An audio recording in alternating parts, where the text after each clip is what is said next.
It's not very stimulating. It's not, no, and that's why I think I think that's why a lot of people can relate to the songs, because they've gone through exactly the same rigmarole that we have of leaving school, being essentially just pushed into work, and you know, and you present options like, well, what about education, or why not go travelling or something like that.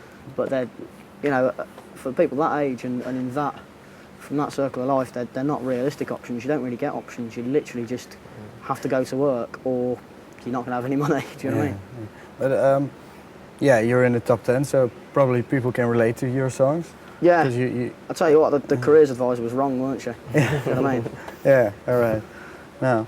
But you sing in a very, very clear language. It's not okay to live this way, to be a slave. But yeah, you sing in that. But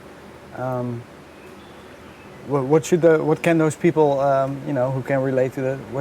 What should they do otherwise? You know, what can they do?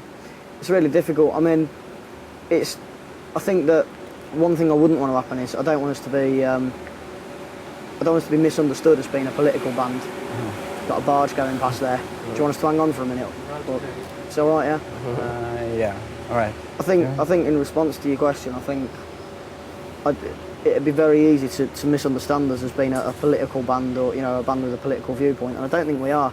I think that what we're doing, and especially in songs like It's Not Okay, is just providing a social commentary.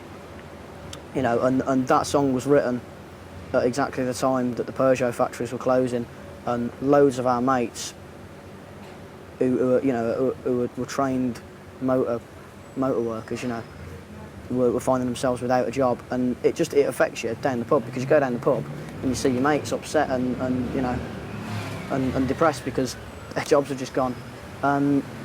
It's not meant to discourage anyone, is it? It's not designed to discourage. It's not really designed to motivate people into doing anything either. It was literally just saying it's not really very good. You know what I mean? When we see our mates in that sort of state down the pub. It's as much about us as everyone else, as our mates were, and it was just the time in our lives, really. Yeah, and there's, you know, I honestly don't know. I don't know what you can do when you're in that position.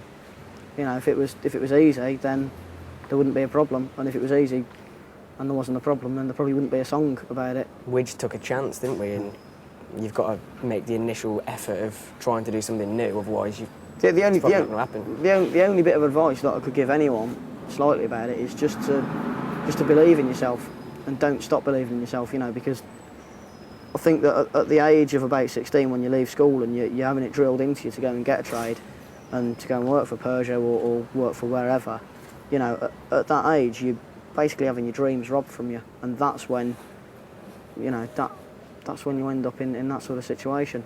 And the best advice that anyone ever gave me was believe in yourself, because if you don't believe in yourself, then no one else will.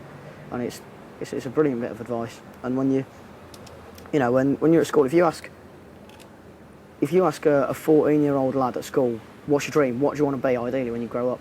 He'll probably say, you know, a footballer or a racing driver or something like that. You know, everyone's got a brilliant dream. And if you ask the same lad when he's 17, what's your dream? He'll probably say, oh, next year maybe I could be the deputy manager in Curry's. Do you know what I mean?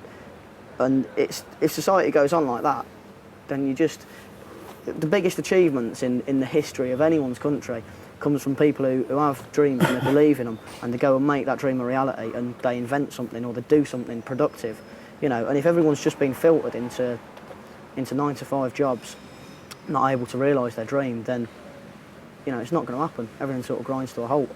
I know that's a terribly, massively depressing sort of example, but you know, it's the way it is for a lot of people. It is, yeah.